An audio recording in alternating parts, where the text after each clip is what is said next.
IKS दायरमा कक्षा 11वीं और 12वीं के लिए आपको पत्र लेखन विषय पढ़ा रही हूँ। पत्र लेखन हिंदी में वो पढ़ा रही हूँ कि पत्र किस प्रकार से लिखे जाते हैं। पत्र लेखन दो प्रकार का होता है, औपचारिक और अनौपचारिक। इनके नाम से ही पता चल रहा है। औपचारिक जैसे आप अंग्रेजी में पढ़ते हैं, इंग्लिश में पढ़ते हैं, फॉर्मल लेटर्स और इनफॉर्मल लेटर्स। हमारे सिलेबस में कक्षा 11वीं और 12वीं दोनों कक्षाओं के लिए औपचारिक पत्र लगे हुए हैं। औपचारिक पत्र कैसे होते हैं, सबसे पहले तो मैं अनौपचारिक पत्र के बारे में एक बार बता देती हूँ कि जो अनौपचारिक पत्र है वो हम अपने सगे संबंधियों को लिखते हैं, जो कि हमारे रिश्तेदार, माता पिता, भाई बहन, मित्र आदि को लिखा जाता है। और औपचारिक पत्र किसको लिखा जाता है, जिससे हम औपचारिकता निभाते हैं। अर्थात क्या हुआ कि जिसके साथ में हम बहुत ज्यादा घुले मिले नहीं हैं, जिसके साथ में हम जिसको हम जानते नहीं हैं, फेस टू फेस नहीं जानते हैं, या किसी को जानते भी हैं तो भी उनके बीच में हमारी उतनी इंटीमेसी नहीं है, हमारा सामंजस्य उनका उतना अधिक अच्छा नहीं है, तो वहां पर हम औपचारिक पत्र लिखते हैं। जैसे सबसे पहले औपचारिक पत्र कई प्रकार के होते हैं। इसमें सबसे पहले आता है आवेदन पत्र। जैसे किसी भी कोई भी नौकरी वगैरह के लिए आवेदन करना होता है तो वहां पर हम आवेदन पत्र लिखते हैं। व्यावसायिक पत्र, किसी व्यवसाय से संबंधी कोई पत्र हो। सरकारी पत्राचार, जो सरकार की तरफ से हम लोग सरकार के लिए लिखते हैं, या सरकार जो हमारे लिए पत्राचार करती है उसे हम सरकारी पत्राचार कहते हैं। अब इसके बाद बात आती है कि हम औपचारिक पत्र लिखेंगे कैसे। तो इसके लेखन का, औपचारिक पत्र लेखन का प्रारूप क्या है, मतलब उसका ढांचा कैसा है, उसको हम किस प्रकार से तैयार करेंगे। कोई भी पत्र हो, पूरे कहीं से भी कोई भी पत्र उठाकर दे दिया जाए और हम उस विषय पर लिख सकते हो, तो उसके लिए सबसे पहले हमें किन बातों का ध्यान रखना पड़ेगा। सबसे पहले होता है स्वयं का पता, मतलब खुद का पता। हम खुद के पते के बारे में क्या लिखेंगे, उन बातों के बारे में मैं यहाँ पर बता देती हूँ। सबसे पहले हम अपने पते में लिखेंगे। एक बात तो ये ध्यान रखेंगे बच्चे कि जब हम कोई भी पत्र लिखते हैं तो ये हमारी कॉपी होती है, नोटबुक होती है, उसका ये हाशिया होता है, इस हिस्से को हम हाशिया कहते हैं। आजकल क्या हुआ है, पत्र इसी हाशिए के साथ में ही लिखे जाते हैं। पुराने समय में क्या होता था, कुछ इधर लिखते थे, एक पता इधर लिख दिया है, जिसको लिख रहे हैं उसका पता, और जो भेजने वाला है, प्रेषक है, उसका पता उधर साइड में लिख दिया। लेकिन अब क्या होता है, अब पूरा का पूरा एड्रेस, पूरा पता इधर साइड में ही होता है। सबसे पहले यहाँ पर होता है स्वयं का पता। स्वयं के पते में 3 बातें होती हैं। क्या कि हम सबसे पहले जगह अपना नाम लिखेंगे। मान लीजिए हमारे पास क्वेश्चन दिया हुआ है कि आप जय कुमार, ये प्रश्न दिया हुआ है हमारे पास, आप जय कुमार नई दिल्ली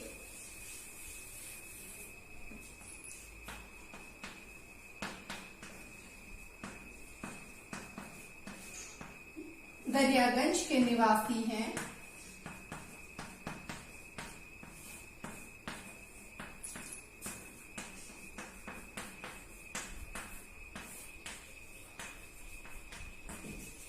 अपने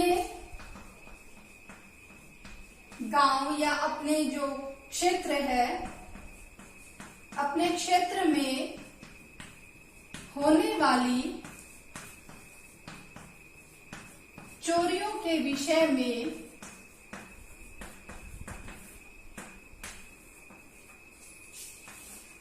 शिकायत करते हुए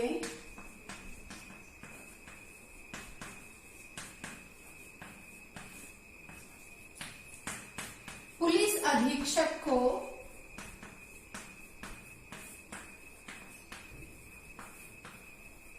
पत्र लिखिए। हमें ये पत्र लिखना है।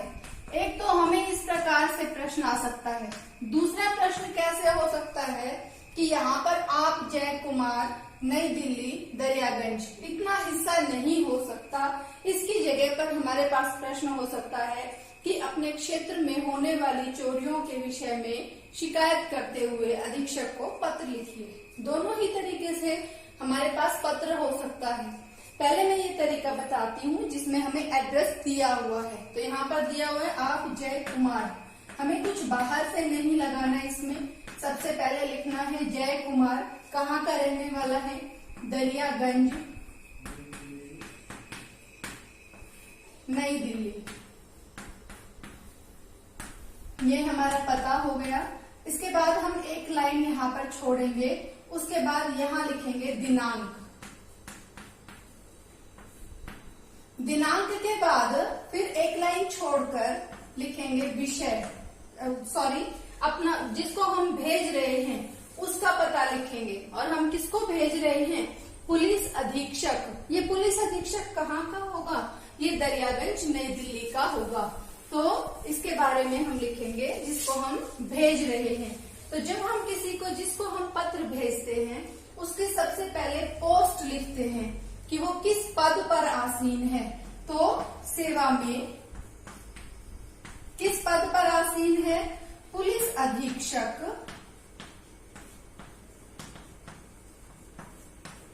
कहाँ का रहने वाला है, कहाँ पर वो है कार्यरत है, दरियागंज नई दिल्ली। ये हम लिखेंगे सबसे पहले स्वयं का पता, उसके बाद दिनांक, उसके बाद सेवा में पुलिस अधीक्षक दरियागंज नई दिल्ली। ये हमारा हो गया फर्स्ट एड्रेसिंग। उसके बाद में हम यहाँ पर शुरू करते हैं विषय। विषय क्या है, जिस बारे में हमने काम ये पत्र लिखा है उस बारे में हम यहाँ पर लिखेंगे। विषय हमारा छोटा होना चाहिए, बहुत बड़ा नहीं होना चाहिए, कि संक्षेप में जो पढ़ने वाला है, जो एग्जामिनर है, जो परीक्षक है, वो इस बात को समझ जाए कि आप क्या बताना चाहते हो। तो यहाँ पर विषय क्या है, चोरियों की शिकायत हेतु पत्र।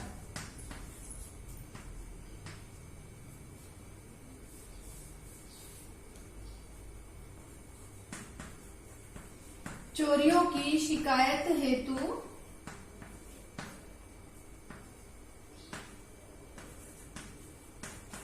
पत्र। हेतु मीन्स के लिए। इतना लिखने के बाद फिर हम इसके बाद संबोधन करेंगे। मेरे पास नीचे स्पेस नहीं है इसलिए मैं यहाँ ऊपर से ही लिखना इसको शुरू करूंगी।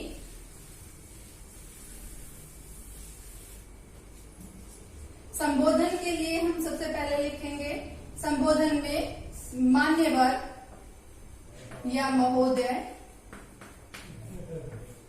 मान्यवर लिखने के बाद फिर हम वो सब बातें लिखेंगे जो हमें उसके बारे में लिखना है। उसे हम कहते हैं विषय वस्तु, कि जो भी हमारी विषय वस्तु है, हमारे क्षेत्र में आजकल चोरियां आदि हो रही हैं, और वो सारी बातें हम लिखने के बाद अंत करेंगे धन्यवाद सहित।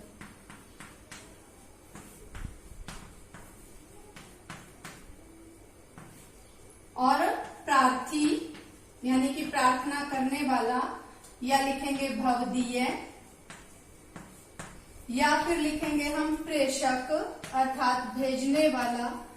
और हमारा जो फर्स्ट एड्रेस था, भेजने वाला कौन था, जय कुमार, वो हम यहाँ पर लिख देंगे। इस प्रकार से हमारा पत्र लेखन जो है वही कंप्लीट होता है। ये औपचारिक पत्र में मैंने वो तरीका बताया है जहां पर कि हमारे पास में एड्रेस दिया हुआ होता है। और अगर हमारे पास एड्रेस नहीं दिया हुआ, यदि पता नहीं दिया हुआ है, तो हम क्या करेंगे, एक बार ध्यान से देखें। यदि पता नहीं दिया हुआ है तो आप अपनी तरफ से कोई भी पता डाल सकते हैं। और यदि आप पता नहीं डालना चाहते तो सिंपली लिखें परीक्षा भवन नई दिल्ली क ख ग। ये हो गया हमारा खुद का पता। फिर जैसा हमने पहले लिखा है दिनांक, दिनांक जो आज की डेट है वो डालेंगे। उसके बाद फिर वही सेवा में जिसे हम पत्र भेज रहे हैं उसका पता लिखेंगे। सेवा में पुलिस अधीक्षक,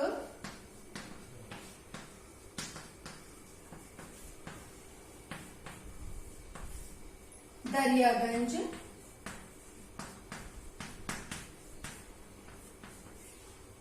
नई दिल्ली। तो ये हुआ जो हमारे पास में पत्र लेखन है 11वीं और 12वीं कक्षा में, उसमें हम पत्र किस प्रकार से लिखेंगे उसका मैंने प्रारूप बताया है। आज के लिए इतना ही, बाकी मिलते हैं अगले वीडियो में।